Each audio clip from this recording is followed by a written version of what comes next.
بسم اللہ الرحمن الرحیم۔ السلام علیکم۔ میرے چینل میں آپ کا استقبال ہے۔ ویلکم ٹو ایسے ٹیچنگ زون۔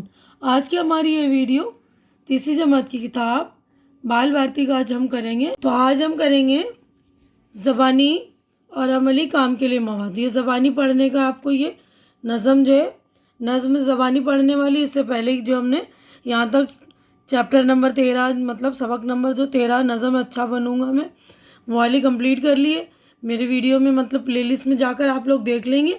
تو یہ زبانی نظم ہے زبانی پڑھنے کے لیے، تو سن لیجئے پہلے آپ لوگ اور اس کو زبانی پڑھ لیجئے گا۔ نٹکھٹ بچی، تو ایک بچی کی نظم ہے۔ سن لو ایک کہانی بچوں، سن لو ایک کہانی۔ 7 برس کی ایک بچی ہے، نام ہے جس کا پونم، لیکن سب بچوں نے اس کا نام رکھا ہے رانی۔ سن لو ایک کہانی بچوں، سن لو ایک کہانی۔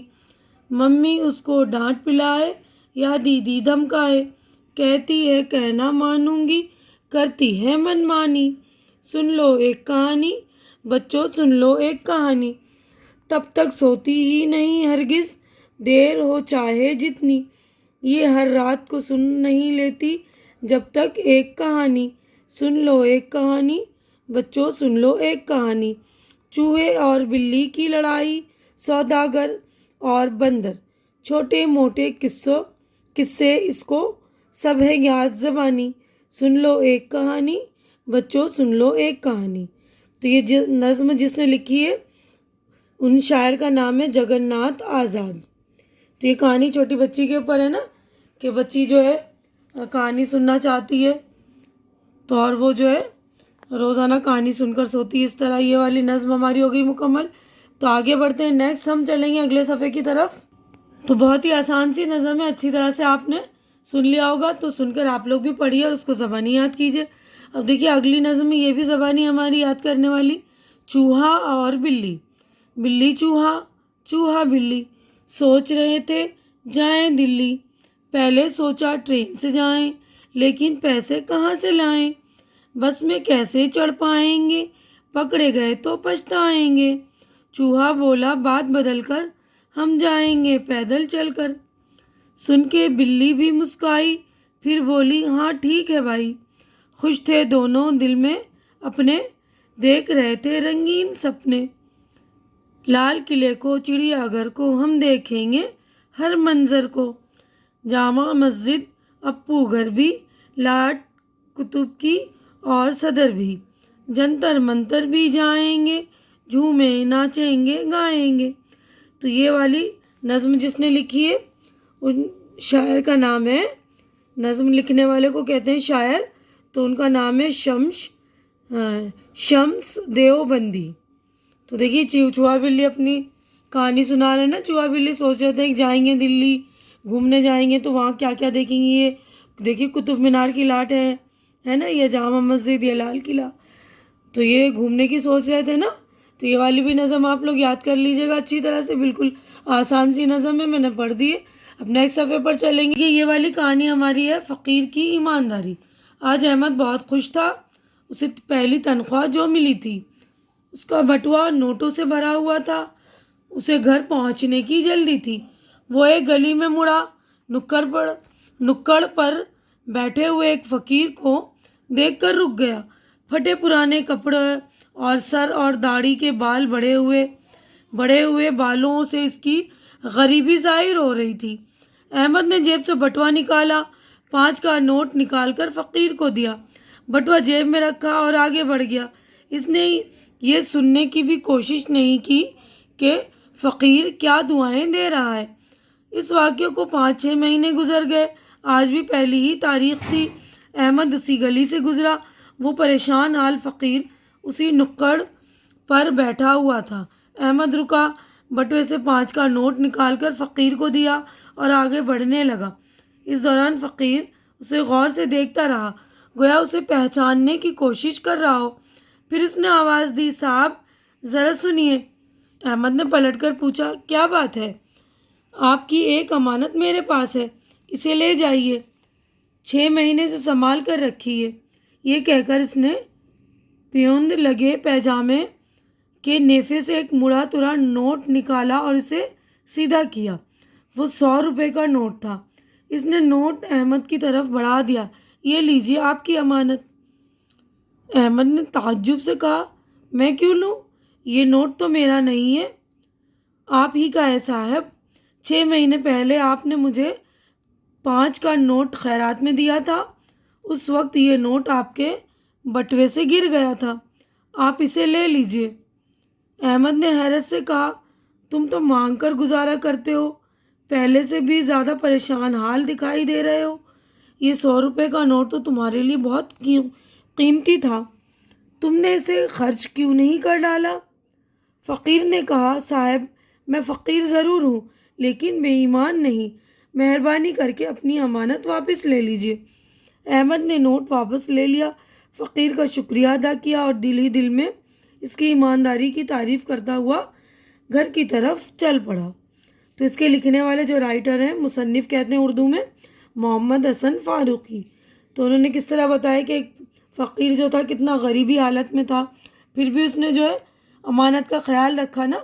تو بچوں، امانت چاہے کس کی بھی کیسی بھی ہو، اس کا خیال رکھیے اور اس کو واپس کرنے کی کوشش کیجیے، ٹھیک ہے نا۔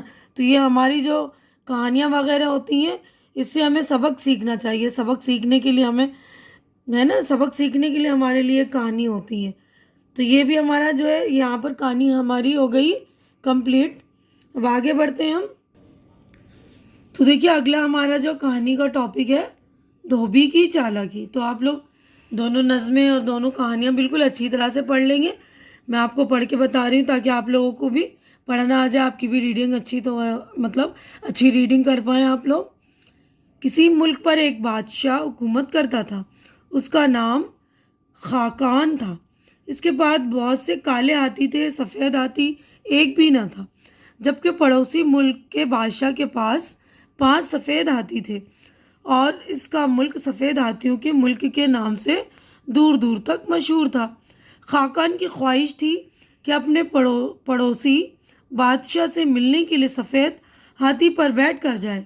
اس نے اعلان کروایا تھا کہ جو شکاری بادشاہ کو سفید ہاتھی لا کر دے گا، اس کو ہاتھی کے وزن کے برابر اشرفیاں انعام میں دی جائیں گی۔ بہت دن گزر گئے لیکن کوئی شخص بادشاہ کے لیے سفید ہاتھی نہ لا سکا۔ بادشاہ کی رعایا میں ایک کمہار اور ایک دھوبی بھی رہتے تھے۔ کمہار اپنے فن میں بہت ماہر تھا، وہ بہت خوبصورت برتن بناتا تھا لیکن حد درجہ سست اور کاہل تھا۔ کمہار کے مقابلے میں دھوبی بہت محنتی تھا، اس کی آمدنی بہت اچھی تھی۔ کمہار اور اس کی بیوی دھوبی کی آرام دہ زندگی سے بہت جلتے تھے، وہ ہمیشہ اسے نقصان پہنچانے کی فکر میں رہتے تھے۔ ایک دن کمہار بادشاہ کی خدمت میں حاضر ہوا اور عرض کیا، جہاں پناہ میرے پڑوس میں ایک دھوبی رہتا ہے، وہ اپنے کام میں بہت ماہر ہے، وہ کالے کپڑوں کو دھو کر دودھ کی طرح سفید کر دیتا ہے۔ عالی جاں آپ اسے حکم دیں کہ وہ آپ کے کالے ہاتھی کو دھو کر سفید کر دے، اس طرح بادشاہ سلامت کو ایک سفید ہاتھی مل جائے گا۔ بادشاہ نے دھوبی کو بلایا اور کمہار کے بتائے ہوئے طریقے پر عمل کرنے کے لیے کہا۔ دھوبی سمجھ گیا کہ یہ سب کمہار کی چال ہے۔ اس نے کہا، بادشاہ سلامت، آپ کا حکم سر آنکھوں پر، برائے مہربانی آپ میرے پڑوسی کمہار کو حکم دیں کہ میرے لیے اتنا بڑا ٹب بنا دے جس میں کالے ہاتھی کو دھو کر میں سفید کر سکوں۔ یہ کام دریا میں نہیں ہو سکتا، دریا کا پانی گرم نہیں کیا جا سکتا، مجھے ہاتھی کو بھٹی میں چڑھانے اور اسے سفید کرنے کے لیے انتہائی گرم پانی کی ضرورت پڑے گی۔ اب بادشاہ نے کمہار کو حکم دیا، سنو، تم ہاتھی کو نہلانے کے لیے فوراً ایک بڑا ٹب بناؤ، یہ بہت ضروری ہے۔ کمہار اور اس کے خاندان کو بہت بڑا ٹب تیار کرنے میں 3 ماہ لگ گئے۔ کئی لوگ اسے اٹھا کر بادشاہ کے دربار تک لائے، لیکن یہ کیا، ہاتھی کے پاؤں رکھتے ہی ٹب ٹکڑے ٹکڑے ہو گیا۔ بادشاہ نے کمہار کو دوسرا ٹب بنانے کا حکم دیا۔ تو دیکھیے کتنے وہ جب جل رہا تھا کمہار اس سے، تو کس طرح دھوبی نے اپنی چالاکی سے ہی کمہار کو پھنسا دیا نا اسی کی چال میں۔ تو ہمیں جو ہے چالاکی کے ساتھ جو ہے محنتی تو ہونا ہی چاہیے، اس ساتھ ساتھ ہمیں تھوڑی چالاکی بھی آنی چاہیے کہ ہمیں کوئی بیوقوف نہ بنا سکے، ہے نا۔ کمار نے بڑی محنت سے دوسرا مضبوط ٹب بنایا، اسے کئی لوگ مل کر دربار میں لائے۔ ٹب میں پانی بھرا گیا، دھوبی نے اس کے نیچے آگ سلگائی، ہاتھی کو اس میں داخل کیا گیا، لیکن یہ ٹب بھی کام نہ آیا۔ اس کا پیندہ اتنا موٹا تھا کہ آگ کی گرمی پانی تک نہ پہنچ سکی۔ غرض ٹب بنانے کا کام چلتا رہا۔ کمار اور اس کے خاندان والے ٹب بنا بنا کر پریشان ہو گئے۔ ایک دن کمار بادشاہ سلامت کو ایک نیا ٹب دکھا رہا تھا کہ اتنے میں کئی شکاری دوڑتے ہوئے دربار میں داخل ہوئے۔ انہوں نے چلا کر کہا، جہاں پناہ آپ کو فتح مبارک ہو، ہم نے آپ کے لیے ایک سفید ہاتھی پکڑ لیا۔ اب لوگ آپ کو سفید ہاتھی کا بادشاہ کہیں گے۔ سفید ہاتھی بادشاہ سلامت کے حضور میں پیش کیا گیا۔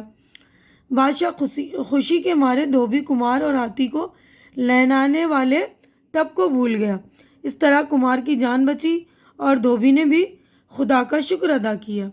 تو اس کہانی کے لکھنے والے جو ہیں مصنف، اردو میں مصنف کہتے ہیں، انگلش میں رائٹر بولتے ہیں نا، احمد جمال پاشا، ٹھیک ہے نا۔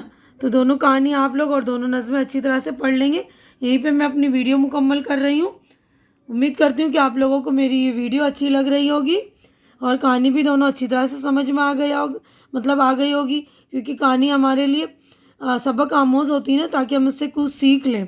تو پلیز آپ لوگ بھی اس کو پڑھیے گا اور سمجھیے گا، اور امید کرتی ہوں کہ میری ویڈیو آپ لوگوں کو پسند آ رہی ہوگی۔ پسند آ رہی تو اسے لائک کیجیے، زیادہ سے زیادہ شیئر کیجیے، تاکہ جو ضرورت مند آپ کے دوست ہوں، فرینڈس ہوں، کزنز وغیرہ ہوں، ان کی بھی ضرورت پوری ہو سکے۔ اور میرے چینل کو سبسکرائب کر کے آپ لوگ میری حوصلہ افزائی کیجیے۔ ہماری اگلی ملاقات انشاءاللہ اگلی ویڈیو میں ہوگی۔ تب تک کے لیے آپ لوگ اپنا خیال رکھیے، مجھے دعاؤں میں یاد رکھیے۔ اللہ حافظ۔